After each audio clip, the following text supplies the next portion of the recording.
औज़ बिल्लाहि मिनश्शैतानिर्रजीम बिस्मिल्लाहिर्रहमानिर्रहीम। दोस्तों, मैं हूं अली मुमताज़ अंसारी एडवोकेट और आप मेरा यूट्यूब चैनल देख रहे हैं mynews.tv। दोस्तों, मैं आज आपके साथ बात करूंगा कि टैक्स रिटर्न क्या होती है और NTN का हसूल, इसके साथ फाइलर और नॉन फाइलर के ऊपर बात करूंगा और मैं आपको बताऊंगा कि फाइलर्स के लिए हुकूमती बेनिफिट्स क्या हैं। तो यहाँ पर सबसे पहले बात करते हैं कि NTN क्या होता है और NTN आपको कौन देता है और हम NTN कैसे हासिल कर सकते हैं, और इसके अलावा जिसके पास NTN होता है उसकी क्या जिम्मेदारी होती है। तो सबसे पहले मैं बताऊं आपको कि NTN का मतलब होता है नेशनल टैक्स नंबर, और नेशनल टैक्स नंबर आपको देती है FBR, यानी कि फेडरल बोर्ड ऑफ रेवेन्यू।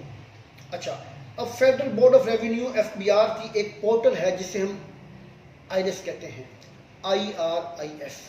आप सबसे पहले उसमें जाकर अपने आप को लॉगिन करते हैं और पासवर्ड लेने के बाद 181 का जो फॉर्म ओपन होता है उसमें आप अपनी ज़ाती और कारोबारी मालूमात FBR को फराहम करते हैं, जिसमें आप अपने बिजनेस की टाइप बताएंगे, अपने बिजनेस का नाम आप मतलब कि FBR को बताएंगे, आप अपने अकाउंट्स के बारे में भी मालूमात इसी फॉर्म में FBR को फराहम करेंगे।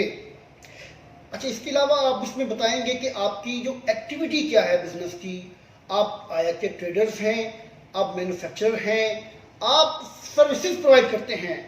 आप इन तमाम तरह की मालूमात इसी फॉर्म में प्रोवाइड करने के बाद आपको FBR एक NTN नंबर जारी करता है। यहाँ पर मैं आपको एक बात बताता चलूँ कि जब आपने NTN नंबर ले लिया तो उसके बाद क्या करना है, आपने इनकम टैक्स के बारे में अब आगे चलकर मालूमात फराहम करनी है। अच्छा, इसके बाद दोस्तों जब आपने NTN ले लिया तो फिर उसके बाद 3 तरह की कैटेगरीज हैं जो फर्द टैक्स जो है पे कर सकता है, जिसमें सबसे पहले है इंडिविजुअल और उसके बाद है एसोसिएशन ऑफ पर्सन्स AOP और तीसरे नंबर पे आती है कंपनीज। यहाँ पर मैं अब आपको बताऊंगा कि जो टैक्स होल्डर्स हैं उनमें इंडिविजुअल क्या फाइल करेगा। तो दोस्तों, यहाँ पर मेरी आप जो गुजारिश है वो ये है कि याद रखिएगा कि जो इंडिविजुअल होगा वो 2 तरह की रिटर्न्स फाइल करेगा। नंबर 1 इनकम टैक्स रिटर्न और नंबर 2 वैट स्टेटमेंट। जो इनकम टैक्स रिटर्न हम FBR को फाइल करते हैं वो इनकम टैक्स ऑर्डिनेंस 2001 के सेक्शन 114A के तहत करते हैं, और जो हम वैट स्टेटमेंट FBR को सबमिट करवाते हैं वो कराते हैं हम सेक्शन 116(2) के तहत। अच्छा, इसके बाद मैं आपको ये बात भी यहाँ क्लियर करता चलूँ कि जिस फर्द की सालाना इनकम 4 लाख से जायद हो, यानी कि 2019 में जो एक सरकारी सतह पर FBR ने जो एक रेट तय किया या एक अमाउंट जो है सजेस्ट की, वो है 4 लाख से ज़्यादा इंडिविजुअल शख्स के लिए, इंडिविजुअल फर्दर पर्सन के लिए जो 4 लाख से ज़्यादा आमदन होगी तो वो टैक्स रिटर्न फाइल करेगा। अब चलते हैं AOP के लिए, यानी कि AOP में एसोसिएशन ऑफ पर्सन्स में सिर्फ टैक्स रिटर्न ही फाइल करना होगी। इसी तरह से कंपनीज में भी, यानी कि कंपनीज और AOPs सिर्फ टैक्स रिटर्न फाइल करेंगी। दोस्तों, यहाँ पर मैं आपको एक और बात बताता चलूँ कि टैक्स रिटर्न में आप क्या फाइल करते हैं या आप क्या डिक्लेयर करते हैं।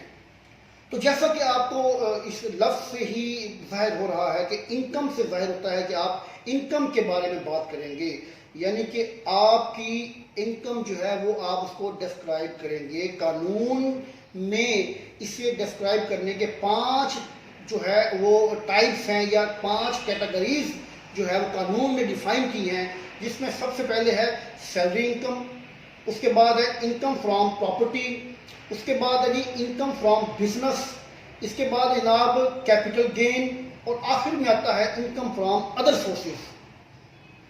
तो यहाँ पर जब आप 5 कैटेगरीज से जो इनकम करते हैं अच्छा, इन 5 कैटेगरीज से जो आपको इनकम जनरेट होती है वो आपकी होती है ग्रॉस इनकम। अब जो ग्रॉस इनकम है उसमें से आपने एग्जम्पशंस निकाल कर टैक्सेबल इनकम को आपने निकालना है। अच्छा, यहाँ पर मैं आपको एक बात बता दूं कि जो एप्लीकेबल रेट्स हैं वो लगाने के बाद आपकी टैक्स लायबिलिटी निकलती है। ठीक है, टैक्स लायबिलिटी निकालने के बाद अगर कोई टैक्स रिडक्शन या कोई टैक्स रिबेट हो तो वो उसको मतलब कि हम निकालते हैं।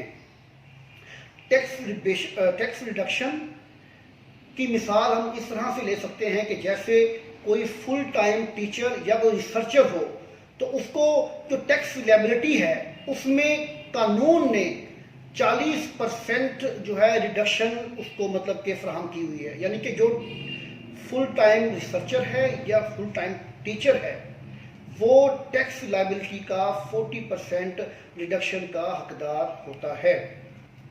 यहाँ पर बात करते हैं हम टैक्स रिबेट की।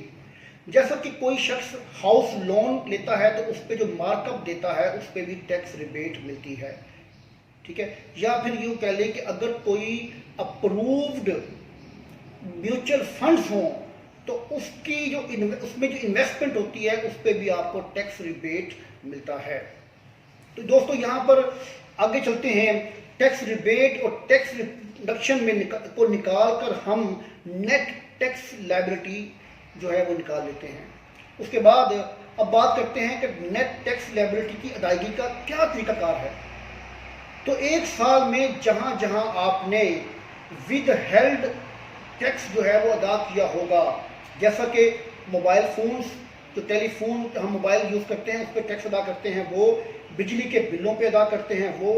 और दोस्तों अगर आपको किसी भी तरह की कोई मालूमात या किसी भी तरह की कोई सर्विसेज की ज़रूरत हो तो हमारा इदारा जस्टिस मेट्स के नाम से काम कर रहा है, जो कि मुल्तान में शाह रुकन आलम कॉलोनी के टी चौक पर अल नूर प्लाजा के फर्स्ट फ्लोर में हमारा ऑफिस है।